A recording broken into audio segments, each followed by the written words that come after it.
दोस्तों, जरा सोचो, अगर जीवन सिर्फ एक बार है तो इतनी अधूरी इच्छाएं क्यों रह जाती हैं? अगर मौत ही आखिरी पड़ाव है तो मन में इतनी बेचैनी क्यों है? और अगर आत्मा सिर्फ एक भ्रम है तो फिर छोटे छोटे बच्चे पिछले जन्म की बातें कैसे बता देते हैं? यही सवाल इंसान को हजारों सालों से परेशान करता आया है। क्या मौत के बाद सब खत्म हो जाता है या कोई अदृश्य यात्रा जारी रहती है? पुनर्जन्म होता है या नहीं? और अगर होता है तो किसका होता है? क्या आत्मा सचमुच किसी दूसरे शरीर में चली जाती है या ये सिर्फ दिमाग का खेल है? आज हम इस रहस्य में उतरेंगे और ओशो के शब्दों के सहारे समझेंगे कि पुनर्जन्म किसका होता है और आत्मा नए शरीर में कैसे प्रवेश करती है। ओशो कहते थे, शरीर बदलता है, आत्मा नहीं। जिसे तुम मैं कहते हो वो तुम्हारा असली स्वरूप नहीं है। शरीर तो मिट्टी है, एक कपड़ा है जिसे पहनकर आत्मा इस धरती पर उतरती है। जब किसी का जन्म होता है तो असल में जन्म सिर्फ शरीर का होता है, और जब किसी की मौत होती है तो असल में मौत सिर्फ शरीर की होती है। आत्मा न जन्म लेती है न मरती है, वह तो अनंत है, अमर है, शुद्ध ऊर्जा है। लेकिन सवाल यह है कि मौत के बाद आत्मा कहाँ जाती है? ओशो कहते थे कि जब शरीर टूटता है तो आत्मा तुरंत ही उससे अलग हो जाती है। वो सूक्ष्म शरीर सटल बॉडी में प्रवेश कर जाती है। यह सूक्ष्म शरीर तीन चीजों से बना होता है। एक, कर्म जो हमने अपने जीवन में किया है। दो, वासना डिजायर्स जो अधूरी रह गई। तीन, स्मृति मेमोरीज जो गहरी छाप छोड़ गई। यही तीनों अगले जन्म का बीज बनती हैं। तो क्या आत्मा अपने आप नए शरीर में चली जाती है या कोई अदृश्य शक्ति उसे खींच ले जाती है? ओशो कहते थे, आत्मा को खींचने वाला चुंबक है कर्म और इच्छाएं। जहां इच्छा बाकी है, जहां आसक्ति बाकी है, वहीं आत्मा का झुकाव होता है। पुनर्जन्म किसका होता है? यहां लोग अक्सर भ्रमित हो जाते हैं। पुनर्जन्म आत्मा का नहीं होता। आत्मा तो अनंत और अचल है। पुनर्जन्म होता है तुम्हारे अधूरे कर्मों का, तुम्हारी अधूरी इच्छाओं का। उदाहरण के लिए, अगर किसी इंसान ने पिछले जीवन में धन की बहुत लालसा की लेकिन अचानक मौत हो गई, तो उसकी आत्मा उसी अधूरी लालसा के साथ अगले जन्म में लौटेगी। इसलिए अगले जन्म में वह इंसान शायद किसी अमीर घर में पैदा हो। अगर किसी ने ध्यान किया, शांति खोजी और आत्मज्ञान की यात्रा अधूरी छोड़ दी, तो आत्मा अगले जन्म में ऐसी जगह जन्म लेगी जहां उसे ध्यान का अवसर फिर मिले। आत्मा नए शरीर में कैसे प्रवेश करती है? यह प्रक्रिया रहस्यमयी है। ओशो समझाते हैं, जब माता पिता का मिलन होता है और गर्भ में नया जीवन बनने की संभावना होती है, तो ब्रह्मांड की ऊर्जा उस समय एक आत्मा को आकर्षित करती है। लेकिन कौन सी आत्मा?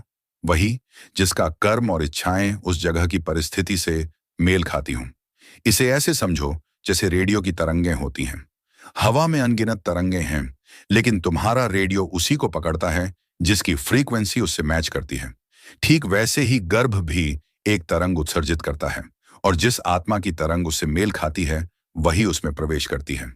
ओशो बताते हैं कि मौत और नए जन्म के बीच आत्मा कुछ समय के लिए सूक्ष्म लोक में भटकती है। इस समय को कुछ लोग यमलोक कहते हैं, कुछ इसे अंतराल कहते हैं। इस बीच आत्मा का अनुभव सपने जैसा होता है। वह अधूरे कर्मों की स्मृति के साथ जीती है। अगर आत्मा शांत है, ध्यान मग्न है, तो वह जल्दी ही अगले जन्म की ओर खींच जाती है। अगर आत्मा अशांत है, इच्छाओं से भरी है, तो वह भटकती रहती है। आपने सुना होगा कि कुछ छोटे बच्चे पिछले जन्म की बातें याद कर लेते हैं। वे बताते हैं कि मैं पहले फलां गांव में रहता था, मेरा नाम यह था। ये क्यों होता है? क्योंकि कभी कभी आत्मा इतनी जल्दी नए जन्म में चली जाती है कि पिछले जन्म की स्मृतियां पूरी तरह मिट नहीं पाती। ये स्मृतियां बच्चे के अवचेतन में बनी रहती हैं और मौका मिलने पर बाहर आ जाती हैं। तो दोस्तों, ये था पहला चरण, आत्मा मृत्यु के बाद शरीर से अलग कैसे होती है और पुनर्जन्म का बीज कैसे बनता है। लेकिन ये तो सिर्फ शुरुआत है। अभी असली सवाल बाकी है। आखिर कौन तय करता है कि आत्मा किस शरीर में जाएगी? क्या हमें अपनी अगली जिंदगी पर कोई नियंत्रण है? और क्या ध्यान और ज्ञान के जरिए हम पुनर्जन्म के चक्र से मुक्त हो सकते हैं? इन सवालों का जवाब मैं अगले हिस्से में दूंगा। मनुष्य की सबसे बड़ी जिज्ञासा यही है, मृत्यु के बाद क्या होता है? और अगर आत्मा अमर है तो पुनर्जन्म किसका होता है? यह सवाल हजारों सालों से ऋषियों, संतों और दार्शनिकों को परेशान करता रहा है। तुम भी सोचते होगे कि जब किसी का शरीर जल जाता है कब्र में मिट्टी हो जाता है, तो फिर नया जीवन कौन जीने जाता है? क्या वही आत्मा जो यहां थी दूसरे शरीर में प्रवेश करती है? और अगर आत्मा तो शुद्ध, अचल और शाश्वत है, तो उसमें बदलाव कैसे होता है? ओशो कहते हैं, ध्यान से देखो, आत्मा स्वयं कहीं जाती नहीं। आत्मा तो साक्षी है, जैसे आकाश है। वह न इधर जाता है न उधर। बादल आते हैं जाते हैं, पर आकाश वहीं रहता है। वैसे ही आत्मा अचल है।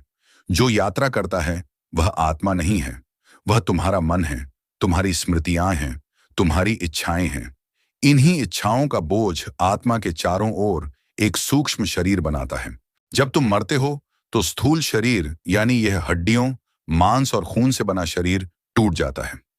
वह पंच तत्व में मिल जाता है। लेकिन तुम्हारे भीतर जो अधूरी वासनाएं हैं, जो अधूरे सपने हैं, जो प्रेम, द्वेष, क्रोध और लालच की गांठें हैं, वे सब ऊर्जा बनकर आत्मा के साथ जुड़ जाती हैं। इसे ही ओशो सूक्ष्म शरीर कहते हैं। यही सूक्ष्म शरीर नया घर खोजने निकल पड़ता है। यही कारण है कि मृत्यु के बाद तुरंत पुनर्जन्म नहीं होता। कभी कभी यह यात्रा बहुत लंबी चलती है। कोई आत्मा वर्षों तक भटक सकती है। तुमने सुना होगा, किसी जगह पर आत्माओं का वास है, कोई घर प्रेत बाधित है। असल में वे आत्माएं नहीं, वे अधूरी इच्छाओं के सूक्ष्म रूप हैं, जो अभी तक नया शरीर नहीं खोज पाए। अब सवाल उठता है, ये नया शरीर कैसे मिलता है? ओशो कहते हैं, ये उसी तरह है जैसे नदी समुद्र की ओर बहती है। जब तुम्हारे भीतर कोई गहरी वासना है, मान लो तुम्हारी सबसे गहरी चाह शक्ति की है, तो तुम्हारा सूक्ष्म शरीर उसी गर्भ को खोज लेगा जहां शक्ति की यात्रा संभव हो। अगर तुम्हारे भीतर प्रेम की तड़प है, तो तुम्हारा जन्म ऐसी जगह होगा जहां प्रेम का अनुभव अधिकतम हो सके। अगर तुम्हारे भीतर केवल लोभ और अज्ञान है, तो तुम्हारा जन्म ऐसे घर में होगा जहां वही वातावरण मिले। पुनर्जन्म का चुनाव कोई बाहर से नहीं करता, न ईश्वर, न कोई देवता। तुम्हारा मन, तुम्हारी इच्छाएं ही यह चुनाव करती हैं। आत्मा तो हमेशा साक्षी बनी रहती है। जैसे रेडियो स्टेशन पर अनगिनत तरंगे हैं, तुम्हारा रेडियो जिस तरंग पर ट्यून होगा वही आवाज सुनाई देगी। वैसे ही आत्मा अनंत है, लेकिन तुम्हारा मन जिस तरंग पर अटका है, उसी के हिसाब से अगला जन्म मिलेगा। क्या तुमने गौर किया है, कभी कभी छोटे बच्चे ऐसी बातें कर देते हैं जो उनकी उम्र से परे होती हैं। कोई बच्चा पिछले जन्म के गांव का नाम बता देता है। कोई बच्चा अचानक गाना गाने लगता है जो उसने सीखा ही नहीं। विज्ञान भी अब इसे मान रहा है कि स्मृतियां केवल दिमाग में नहीं, बल्कि ऊर्जा क्षेत्र में संरक्षित रहती हैं। यही स्मृतियां पुनर्जन्म में साथ चलती हैं। याद रखो, आत्मा न जन्म लेती है न मरती है। जन्म और मृत्यु केवल आवरणों के हैं, जैसे कपड़े बदलना है। कल तुमने सफेद कपड़े पहने, आज काले पहन लिए, तुम वही हो, कपड़े बदले हैं। वैसे ही एक शरीर गिरता है, दूसरा मिल जाता है।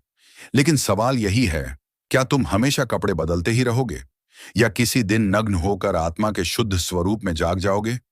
ओशो कहते हैं, जब तक वासना बाकी है, यात्रा चलती रहेगी। जब वासना का अंत होता है, जब मन पूरी तरह शांत होता है, तब पुनर्जन्म की आवश्यकता नहीं रह जाती। वही मोक्ष है, वही निर्वाण है। लेकिन सोचो, क्या तुम तैयार हो मृत्यु के बाद भी इस अंतहीन चक्र को ढोने के लिए? या तुम चाहते हो इसी जीवन में जागना ताकि फिर लौटना ना पड़े? और यही तो सबसे बड़ा रहस्य है। आदमी सोचता है कि मरने के बाद उसका अंत हो जाएगा, शरीर को ही सब कुछ मान लेता है। लेकिन ओशो कहते हैं, शरीर तो कपड़े की तरह है, जिसे उतारकर हम नया वस्त्र पहन लेते हैं। आत्मा वह धारा है जो कभी टूटती नहीं, जो लगातार बहती रहती है। सोचो, जब रात को तुम सोते हो तो पुराना दिन खत्म हो जाता है, सुबह एक नया दिन जन्म लेता है। क्या तुम वही इंसान हो जो कल था? हाँ और नहीं, दोनों। कल वाला शरीर तुम्हारा है, लेकिन हर सेल बदल चुका है। कल वाले विचार तुम्हारे हैं, लेकिन आज उनके रंग अलग हैं। तुम वही भी हो और नए भी। यही पुनर्जन्म की जड़ है, हर पल नया होना। अब सवाल यह उठता है कि आत्मा नए शरीर में जाती कैसे है? ओशो कहते हैं, जब मौत आती है तो आत्मा ऊर्जा की तरह मुक्त हो जाती है। यह ऊर्जा हवा में तैरती नहीं रहती। जैसे पानी हमेशा ढलान ढूंढता है, वैसे ही आत्मा अपनी तरंग के मुताबिक नया गर्भ खोजती है। अगर आत्मा की चेतना बहुत नीचे की तरंग में है, क्रोध, वासना, लालच में डूबी हुई, तो वह गर्भ भी वैसा ही खोजेगी। अगर आत्मा ध्यान, प्रेम और करुणा में है, तो उसका नया घर भी उसी रोशनी से भरा होगा। लेकिन यहां एक अद्भुत बात है, आत्मा को खुद नहीं पता कि वह कहाँ जाएगी। उसकी तरंगें ही उसे खींच लेती हैं। जैसे लोहे का टुकड़ा चुंबक की ओर खींचता है, वैसे ही आत्मा अपने कर्मों के चुंबक से खींचती है। यही कारण है कि किसी का जन्म राजा के घर होता है, किसी का भिखारी के घर। ये संयोग नहीं है, ये वही खिंचाव है जो तुमने अपने कर्मों से पैदा किया है। ओशो कहते हैं, मृत्यु केवल शरीर का अंत है, आत्मा का नहीं। आत्मा तो यात्रा पर है, लेकिन यह यात्रा कब तक चलेगी, यही प्रश्न तुम्हें भीतर से झकोर देता है। क्या तुम बार बार वही गलतियां दोहराते रहोगे, बार बार वही वासना, वही क्रोध, वही दुख? अगर हां, तो जन्म मृत्यु का चक्र कभी खत्म नहीं होगा। यहां पर रुककर सोचो, अगर आज तुम्हारी मृत्यु हो जाए तो तुम्हारी आत्मा किस दिशा में जाएगी? ऊपर की तरंगों में या नीचे की? यही सवाल तुम्हें बेचैन करता है, यही सवाल तुम्हें जागरूक करता है। सोचो, जब एक बच्चा जन्म लेता है तो अचानक क्यों कुछ बच्चों की आंखों में अजीब सी गहराई होती है? क्यों कुछ बच्चे जैसे ही बोलना शुरू करते हैं वैसा ज्ञान झलकता है जो उनकी उम्र से कहीं बड़ा होता है? ये सब संयोग नहीं है, ये वही आत्मा है जो पहले भी जी चुकी है, जिसने पहले भी अनुभवों का बोझ उठाया है।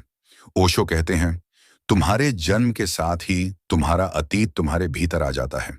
शरीर नया होता है, लेकिन आत्मा पुरानी यात्राओं की पूरी डायरी लेकर आती है। फर्क सिर्फ इतना है कि यह डायरी बंद है। उसकी पन्ने तुम्हें दिखाई नहीं देते, लेकिन वे तुम्हारे हर निर्णय को प्रभावित करते हैं।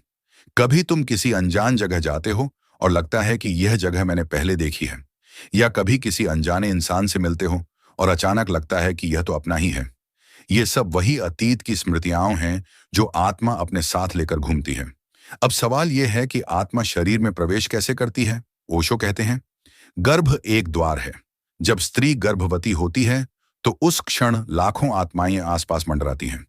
वे जैसे दरवाजे पर दस्तक देती हैं, लेकिन गर्भ की तरंगें और आत्मा की तरंगें मेल खानी चाहिए, तभी कोई आत्मा उस गर्भ में प्रवेश कर पाती है।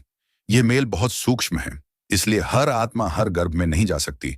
उदाहरण के लिए, अगर मां की तरंगें बहुत भयभीत, बहुत दुखी, बहुत हिंसक हैं, तो उस गर्भ में वही आत्मा प्रवेश करेगी जिसकी तरंगें उसी स्तर की हैं।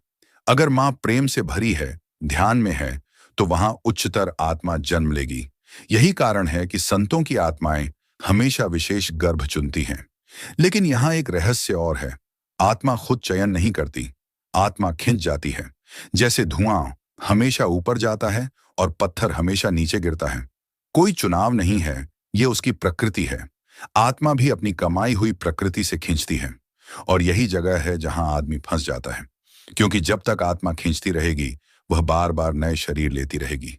यह चक्र जन्म मृत्यु फिर जन्म ऐसे ही चलता रहेगा।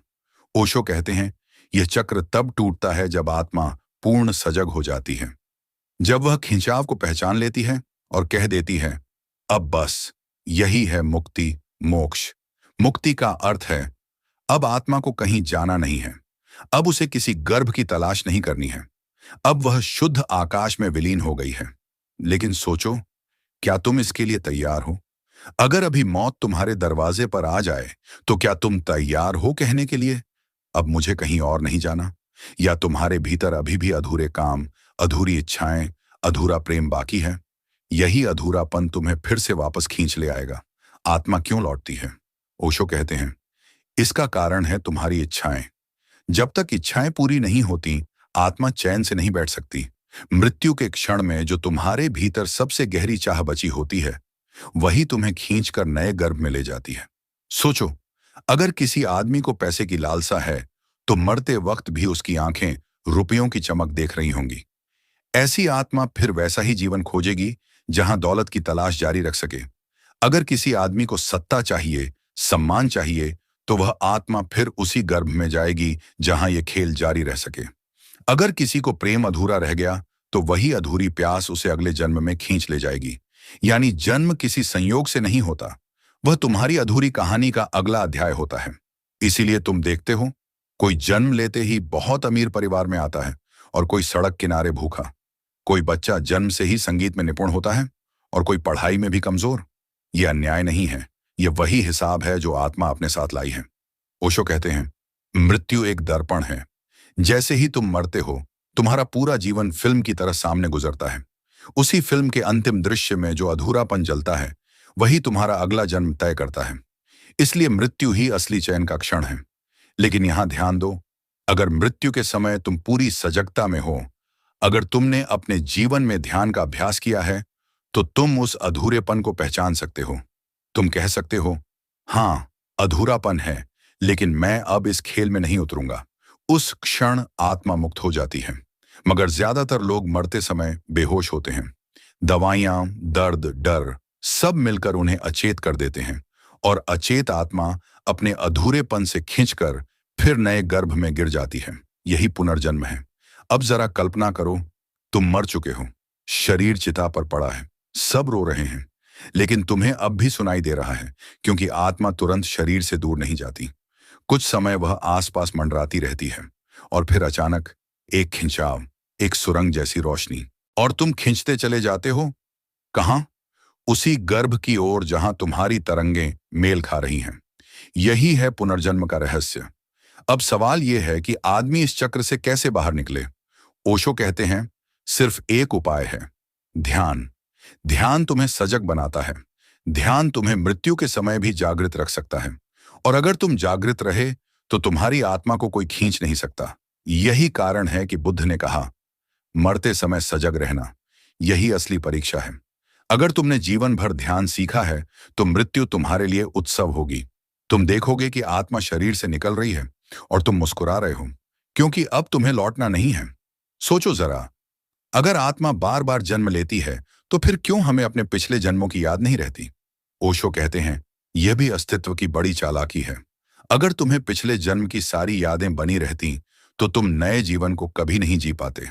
मान लो, किसी औरत ने पिछले जन्म में तुम्हें धोखा दिया। अगर इस जन्म में वही आत्मा फिर सामने आ जाए, तो क्या तुम कभी उसके साथ प्रेम कर पाओगे? मान लो पिछले जन्म में तुम्हारे पिता ने तुम्हें सताया। अगर इस जन्म में वही आत्मा पिता बनकर आ गई, तो क्या तुम उसका सम्मान कर सकोगे? तो अस्तित्व क्या करता है?